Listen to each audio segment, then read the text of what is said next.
di necessità del giorno d'oggi, parliamo della tecnologia al servizio della medicina. È stato inaugurato virtualmente un nuovo dispositivo davvero rivoluzionario che porterà degli indubbi benefici nell'ambito di una struttura sanitaria di prim'ordine allo IOV, l'Istituto Oncologico Veneto, in provincia di Padova.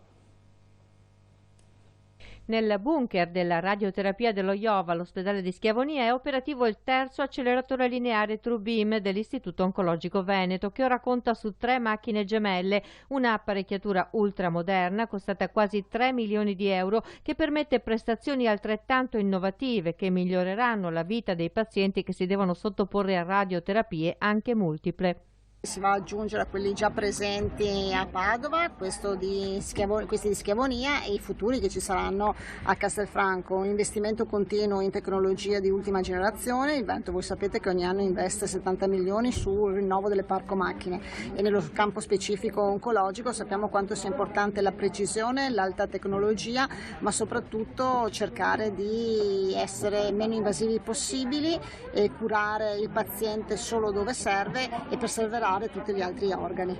Diciamo che è una grande soddisfazione aver potuto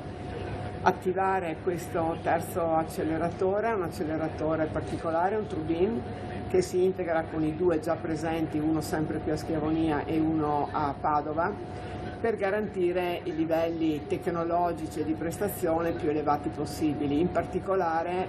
la macchina che abbiamo scelto di mettere qui ha l'obiettivo, come dicevo prima, non solo di integrarsi con gli altri in modo che se ci fosse un fermo macchina sugli altri 2 può intervenire questo, o viceversa, se un paziente già trattato su questa macchina e dovesse avere una rottura può andare sulle altre, ma soprattutto lo abbiamo dotato di software e di attrezzature particolari in modo da portare sempre più i trattamenti radioterapici mirati sul bersaglio e facendo in modo che i tessuti sani che sono attorno al tessuto invece malato e quindi da trattare non vengano intaccati. Oltre a questo anche usare sempre di più alte dosi. Perché? Perché il futuro della radioterapia è quello di cercare di azzerare il tumore e quindi in alcune situazioni di far sì che non sia più necessario l'intervento chirurgico. È una macchina molto moderna con delle automazioni che non c'erano nelle versioni precedenti, è una macchina che permette dei trattamenti di altissima precisione, permette di gestire degli isocentri multipli, quindi di coprire dei target multipli in un'unica sessione, cosa che sicuramente aumenta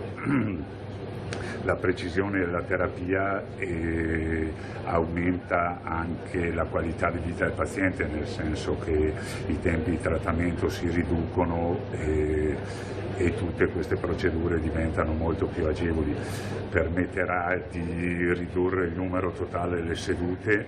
e questo ha un impatto sia sui tempi macchina e quindi sulle liste attesa, sia sulla facilità di inserire il percorso di radioterapia in un percorso più ampio di trattamento multimodale delle neoplasie che normalmente vengono trattate anche con terapie mediche e con chirurgia.